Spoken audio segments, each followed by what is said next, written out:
Hey, it's your financial maven, Samantha Mittman-Besnoff, CPA. And for the last 30 years, yes, 30 years in the accounting world, I absolutely love sharing my insights and passion about money for individuals, entrepreneurs, and small business owners. Knowing your money and hopefully feeling less stressed about your money is what I call being financially empowered. Welcome to the Your Financial Maven podcast.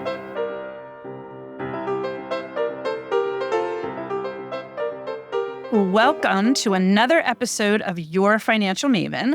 I am excited because I have on with me a certified financial planner today. And I know that a lot of my episodes over the last year and a half have certified financial planners on them.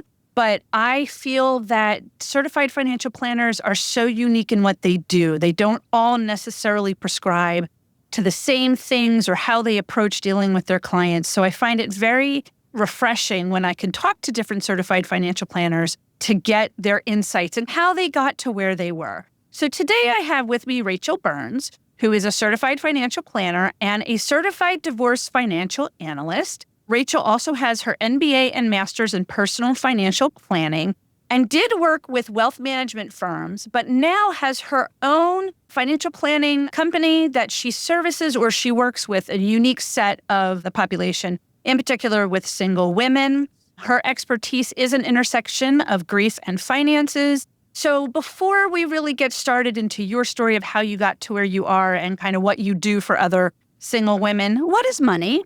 Money is freedom. Money you can exchange for things that you want, services that you want, experiences that you want. You can even exchange it for time to free up your time. So to me, money is freedom. It is. It really can be. Yeah, I guess. And it's a question of how you use that money to help you with that freedom. So I want to talk about, you were in the financial world with your MBA and the personal finances, but working for somebody else, other companies, and reading up on your story with your own grief, with your husband, and of course, finding out that you were pregnant with twins when things were kind of thrown at you. So if you could give us a little insight how you became more of focusing on women who are newly singled and the things that they're going through and what you can do to help them.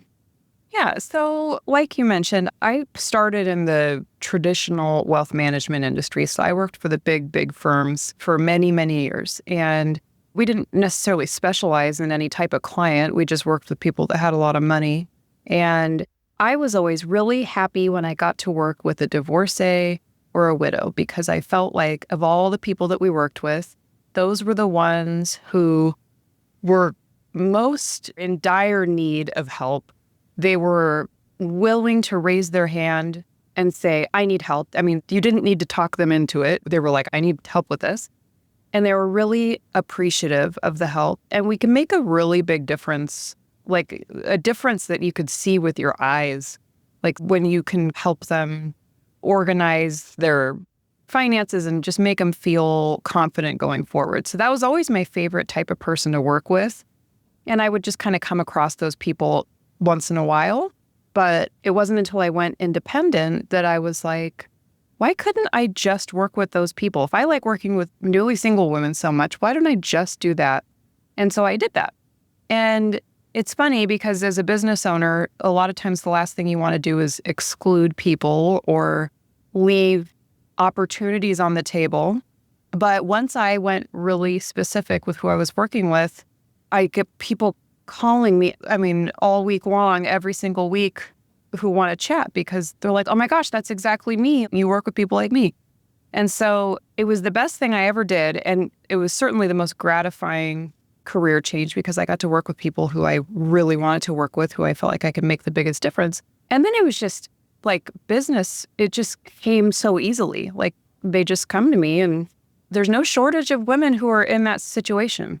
Yeah. And I think people out there with their own small businesses or just in general need to know that it's okay to have a niche. It's okay to not service everybody in that field. You have to figure out or find out who you work well with and can your skill set help that. And I think we talk about grief, not just in death or losing a spouse, but also in divorce. There's grief there too in a life you thought you were building. So I think when you talk about grief and finances, it really can kind of be a combination. My first season of my podcast, I don't do seasons anymore, but my first season, my last episode in that season, I spoke to an executive director of an organization called Wings for Widows. And they help pretty much women, but some men as well, when they lose a spouse, a partner, through that financial maze.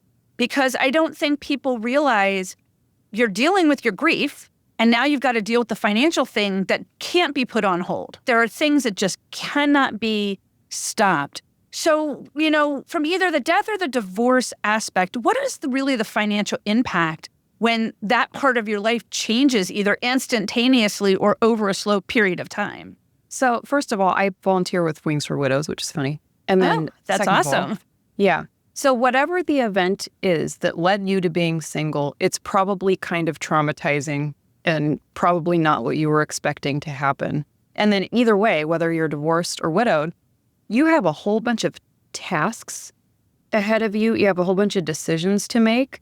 And if you haven't been managing the finances for a long time or ever, you're probably not going to feel super confident making those decisions. And it's so scary. People in that situation are so scared and they're so overwhelmed and they have 8 million other things that feel higher priority. And they know that finances are a high priority, but it's just the worst time to have to master this new thing. And so women have a lot of feelings about it. And when they're looking for help with that, if they go to a traditional financial institution or a traditional financial advisor, most advisors don't specialize in people who are going through hard things. And if you go to someone who has no experience with that or doesn't have that comfort level with that, it's not going to be a great experience because, my clients, someone cries in a meeting with me at least once a week. It doesn't faze me. It doesn't upset me. I can walk them through, I'm not a therapist by any means, but I also understand the emotional aspects of these events and these decisions that they're making. And so I can help guide them through the emotional stuff a little bit. But not every financial professional offers that. And it can just be this really stressful experience. And then a lot of times, mistakes get made because they're not able to get the right help and they feel rushed into certain things. And it can make an already traumatic event even more traumatizing because they can mess some stuff up while they're at it, which is not good. Right. And you're dealing with, you have to go to the bank maybe, and there was a joint account and an extra account that your spouse may have had. And you have to work with the bankers to try and get this stuff resolved. And, if it's in a case of death, you've got to provide the death certificate and your emotions, because grief, there is no end point to grief. A lot of people might say, oh, it's time to get over it. You've been grieving, it's your journey and however your grief journey is. But within that journey, you still have to deal with the financial side of things and making sure bills are getting paid and your investments or your retirement or whatever those things are that you need to do are in place, but also with your significant other or spouse that you're trying to get their stuff all taken care of. Are there any tips or insights as you're working with your clients, once you kind of get them to a point that, okay, they have this grief, whether it's divorce or through death, how do you get them, tips or tricks to get them to understand that, yes, what you're dealing with is hard, but we also have to navigate this so it doesn't add extra stress? I kind of encourage people to remember that they are their best advocate. And this is a really hard lesson to learn, whether it's finances or healthcare or whatever. You have to understand no one actually cares that much about you.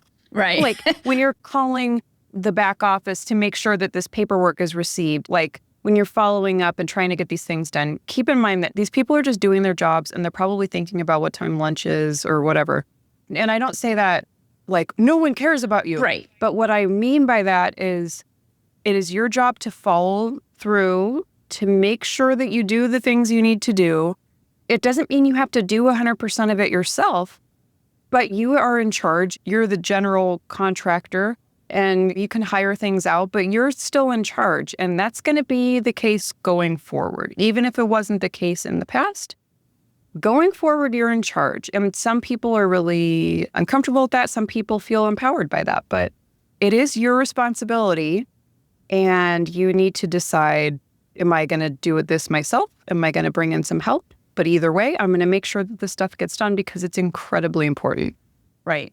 And with that, what are some common financial pitfalls then? You talk about mistakes that you run across that seem to be across the board similar from client to client. It might not be specific to each person's situation, but what are some common financial pitfalls that you see when you deal with your clients? Oh, there's a lot. All right, how about give me the top 3? There's a lot. Well, one pitfall that I see, it's a little more, actually, no, it's common among widows and divorcees. One common thing that I see, especially with someone who isn't used to managing money, who all of a sudden gets a chunk of money that they're like, oh. And sometimes it seems like more money than it really is. Like for someone who literally hasn't looked at the statements, they're like, oh, I didn't realize I had this much money. And it's not that much if you think about your life expectancy. But what I see is, especially with women are generous, especially with their kids. And it doesn't matter how old the kids are. Very true.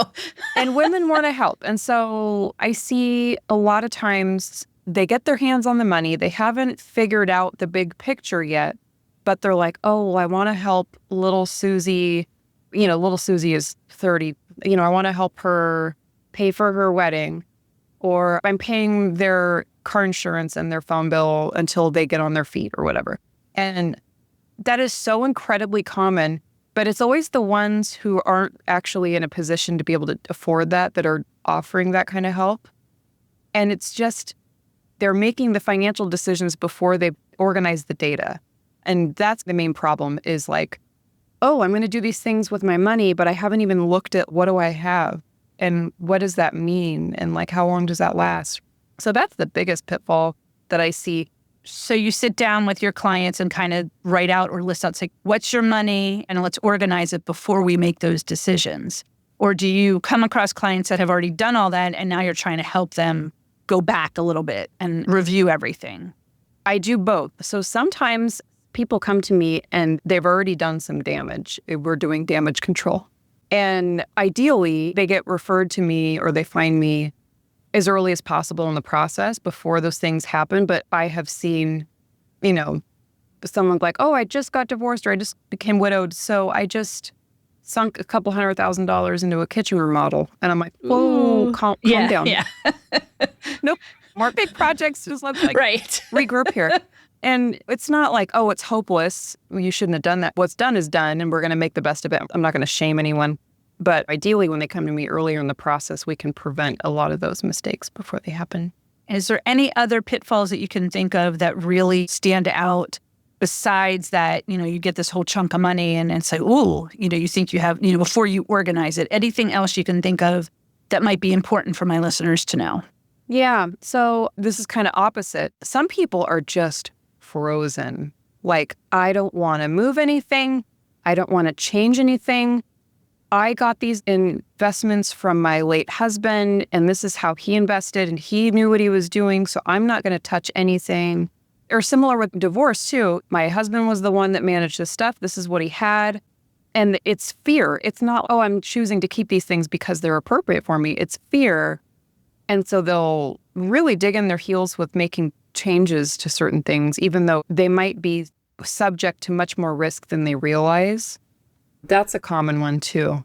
Yeah, I've had several tax clients that going through divorce or have had the death of the spouse and trying to even help them from that side of it, getting them. And I'll say, I can help you with the tax side and kind of know what you need, but you should go talk to a financial planner, maybe someone that specializes in this area, because, I can kind of say, yeah, you have this, this, and this, but you really need to sit down with someone to help manage that map in the right direction. So when they're looking for planning for their future and things like that, what are some things that you can offer to kind of help them at least ease some of the stress? We've got to plan for your future, whether that, like you said, moving that retirement, your husband's retirement, into a different retirement, doing something where the stock investments really aren't benefiting you. And yes, we might need to sell those and shift those. There might be some tax consequences, but what are some other things that provide your clients to help them with that future planning of their finances? So one thing that I really like to do is I want to make it as simple as possible for them going forward. Because my intent is generally not to have them work with me forever and ever. Like, I'm not trying to get people dependent on me. So what I really like to do is let's simplify and consolidate as much as we can so that going forward, when you're in charge of managing this stuff, it's not like you have 20 different accounts all over the place and you've got all these crazy investments, you don't know what they are. So we make a big list of everything. And I'll be like, okay, how do you like your bank? How do you like Schwab? You like having an account here? Let's take these other accounts and move them over here and we'll have them all in the same place. Now you have one login. You'd be shocked at how just having different logins is so incredibly stressful. It is very stressful. I'm like, let's just put it all under one. Right. It's stressful for me. And I'm sure it's stressful for them too. It is. And it's funny because I'm like, oh, let's just consolidate these things. It just takes a second. But for someone to know that A, these two accounts can be merged, and B, how to do that, people don't know how to do that stuff. So I'm like, let's just take care of that stuff. That is so second nature for me. I could do that in my sleep. And like, let's just clean it up and make it nice and tidy. And then going forward, this is what you actually have to do. This is all you have to do. Like, all you got to do is log in every once in a while, make sure it's doing this, and give them a little checklist of things to review on an ongoing basis. But like, you don't have to reinvent the wheel. This is really not an unmanageable task. This is something that they are capable of. Just the idea of that financial independence, how to help them regain that. When you say you try not to work with your clients longer term so they don't get dependent on you, for regaining that financial independence, do you still check in with those clients after you feel they're in a good place, that they've gained that independence? They might still be going through grief, but they can at least handle that financial thing. Do you do any kind of check-ins or any tips you give them, like you said, this checklist to help them kind of move along as they're on their own? Yeah. So I should clarify, I do work with some clients longer term. So I do financial plans where it's kind of a one-time project. And then I also do investment management, which is a very separate service, and that is ongoing. But when I meet someone, and if they're just doing a financial plan, I don't insist that they do long-term investment management, because wherever they want to keep their investments, I don't care. They can keep them with me. I'm not going to do anything different than what they're doing elsewhere. I don't do anything fancy with investments. It's the fact that you get to work with an advisor on an ongoing basis that makes it valuable. But whether they're doing just a one-time plan or whether they're doing the investment management, because a lot of them felt dependent in their relationship. They were dependent on their spouse for information on the finances. But I would say most commonly, the people that come to me haven't been involved and they felt disempowered because of that. And then this unexpected event happens and then they're like, oh my gosh, now I'm in this crisis mode. And they want to prevent that from happening again. And I want to prevent that from happening again for them. So I like to get them in a place where they understand their finances. They know what they need to do going forward. Maybe they farm out the investment management to me or someone else. But either way, they're not dependent on someone else in a way that's like putting them at risk if something else unexpected happens. That's a very good point. Yeah, it's just making them feel empowered, but they can still get help. Being empowered doesn't mean you do everything yourself. Being empowered just means I can handle this and I can bring in the help that I need. Right. And maybe you do want, like you said, the help or somebody else to help you take charge, but that you would now have more of an understanding of how the finances work or what goes into the bank account and what do I need to look at when I'm paying bills or doing investments, things like that. Just like you said, giving them that empowerment.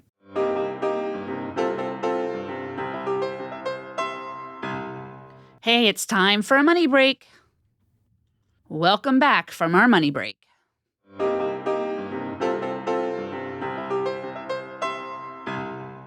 So I want to go back a little bit. What is one or two of the most important financial steps that women and men, when they have a spouse or a partner that they lose, what are some of the immediate financial steps they really need to take?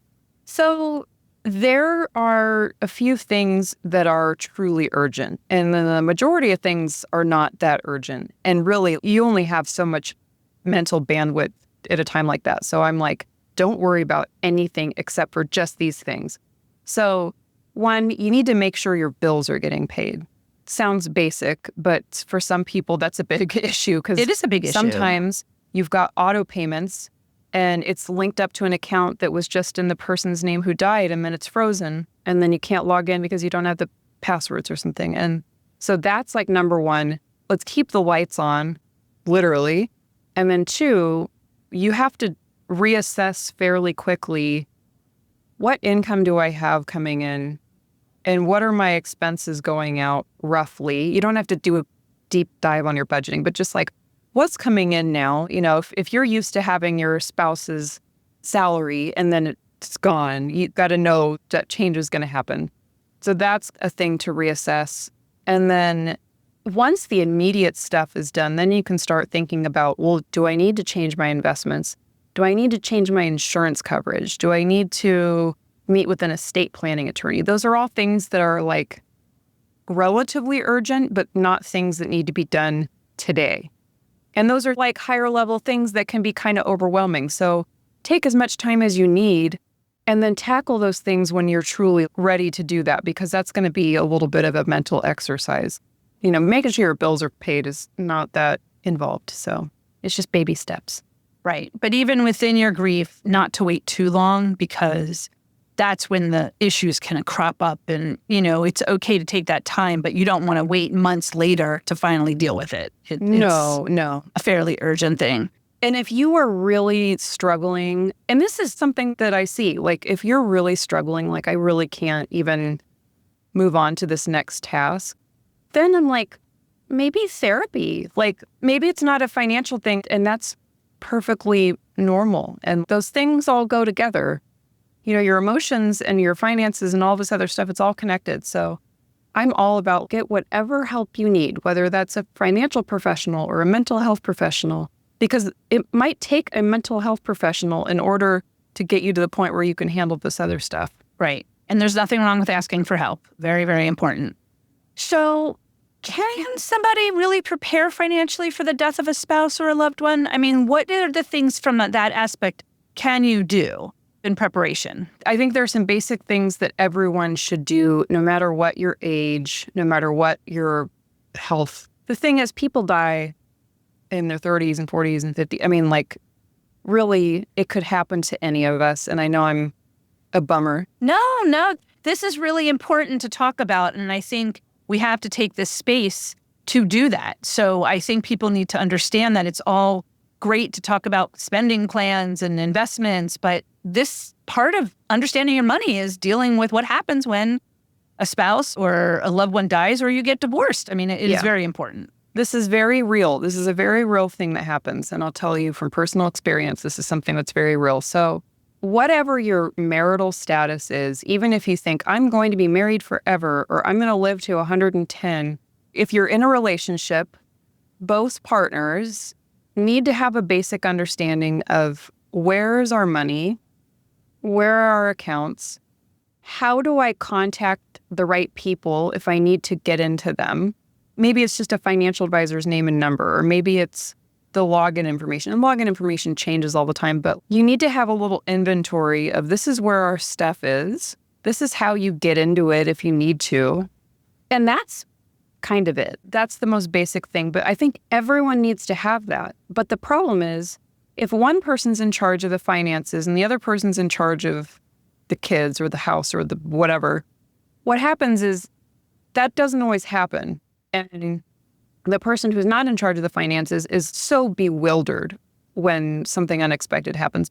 So I think just having the inventory is step number one. And ideally, I think there should be some communication between the partners about, hey, this is what we have. This is what we're doing with our finances. This is kind of the goals that we're working towards. I know that might be a little advanced, but just so that everyone's on the same page, because when there's an information imbalance with the finances, that can create problems in itself.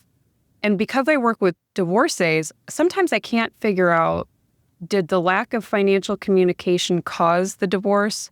It's also complicated, but I'm pretty sure there's a fair amount of divorces that are caused by, I don't know what's going on with the finances on the other side, and there's a lot of weirdness about that. So yeah, that's a basic thing that I think would benefit everyone. And I know that not everyone feels comfortable talking about that kind of stuff, but it's something that you kind of have to. So maybe some marital counseling would be good.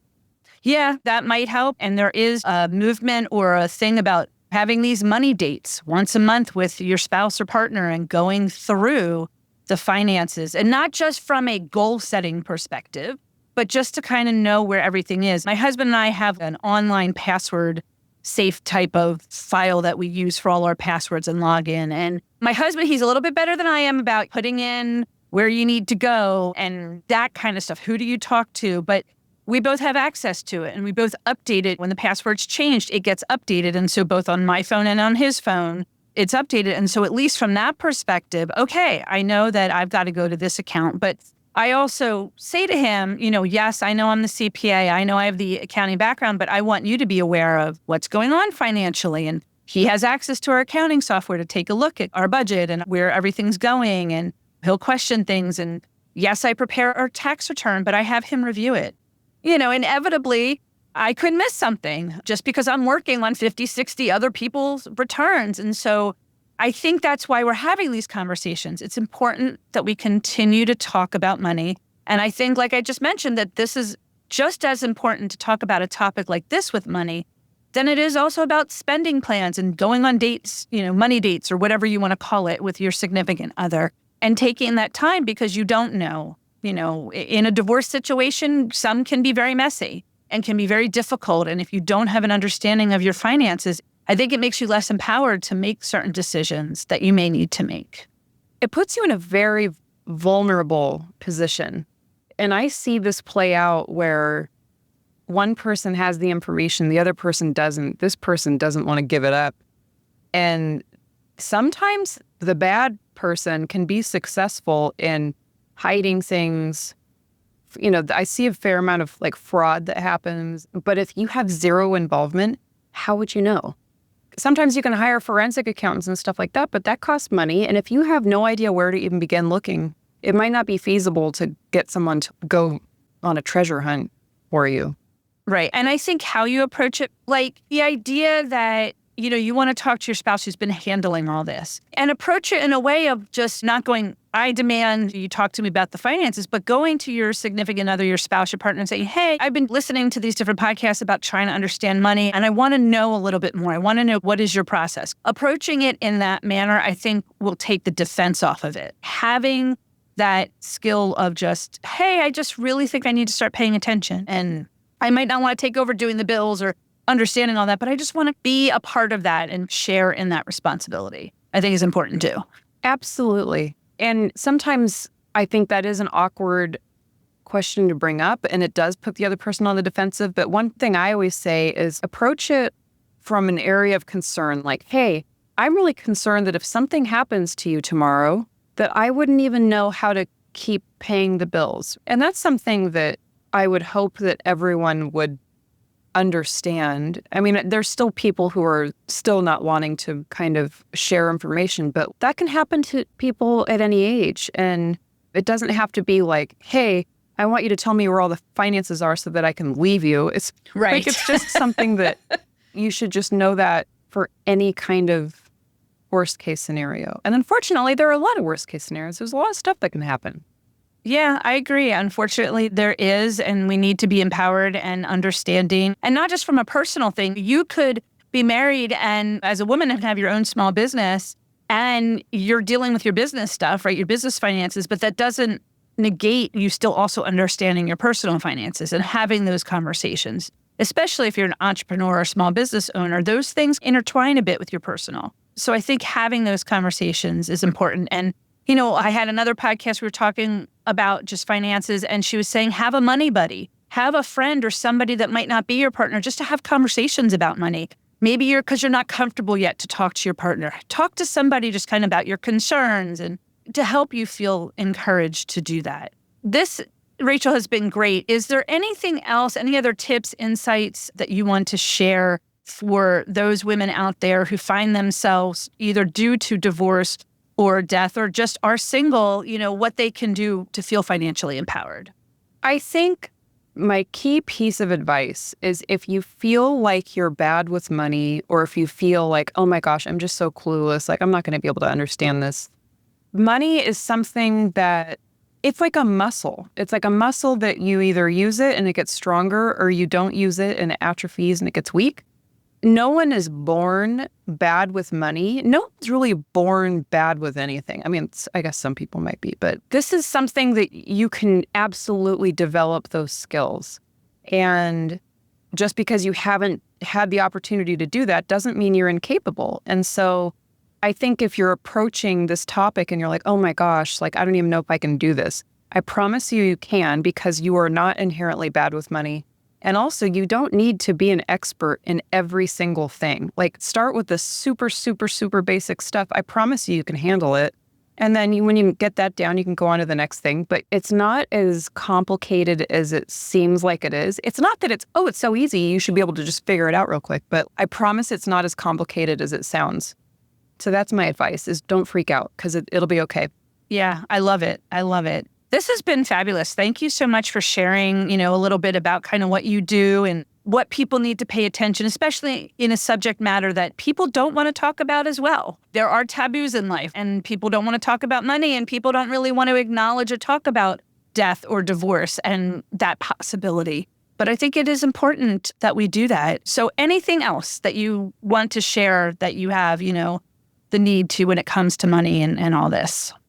I think just stay curious and always be learning. And there are podcasts like this. There are a million financial podcasts there. I've been going down to the local library and just getting books on finances. Obviously, I have an interest in the topic, right. But like whatever way that you want to take in information, just go learn a little bit at a time and be consistent with it. And before you know it, you're going to learn a bunch of stuff and you're going to be like, I understand some stuff. And yeah, just don't stop learning.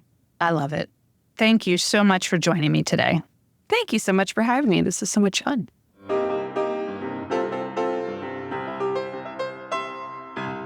Follow, like, and subscribe to Your Financial Maven wherever you listen to your podcasts. And make sure that you leave your money stories or questions for me at www.yourfinancialmavenpodcast.com. I cannot wait to hear what you have to say about money. The purpose of this podcast is to provide general information on the subjects discussed. It is for educational, informational, and entertainment purposes only. It is not meant to resolve your specific financial needs or situations. Please consult with your CPA, tax, or financial professionals. Your Financial Maven is hosted and produced by Samantha M. Besnoff, CPA, and Your Financial Maven, LLC. Editing is done by Chris Zarnock of KM Zen Creative. Music is written, composed, and performed by Daniel Shore.